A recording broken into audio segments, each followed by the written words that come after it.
sort of answered about this, but who would you say has been the most influential person in your career, and who's made the biggest impact on your career? Would that be Alan?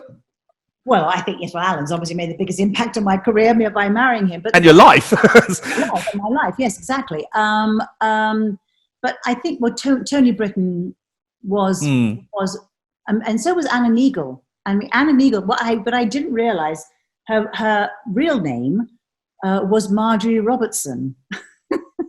So we were known. It doesn't scan, does it? I mean, it doesn't scan. But we were known as the Robertson sisters because when we were in Liverpool, when we were in Leicester, we first started. We had to share a dressing room together, so just put up the Robertson sisters, which I thought was brilliant. I loved it. But she gave me some wonderful advice. I mean, again, she said it's lonely out there. Gillian Lynn said, you know, when you get to a certain point in your career and you're playing leads, it's lonely because you can't play. You know, Gillian Lynn was a hugely influential, even though I only did the 2 shows with her. She'd come to see everything I did and give me pointers.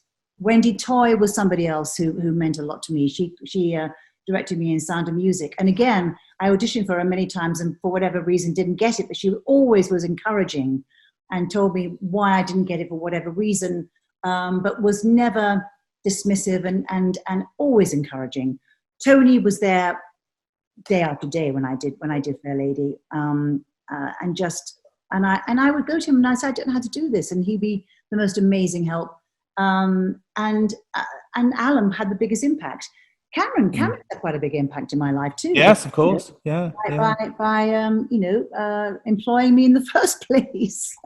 It's interesting what you said about influence and also about soaking up advice from people. And don't be afraid to do that. These people know a lot. You know, if you don't know who Gillian Lynn was, guys, again, Google her. But she is now most remembered for being the original choreographer of the musical Cats that Andrew Lloyd Webber wrote, that went in and had a very long run at what was then called the New London Theatre. Sadly, Gillian died 2 years ago.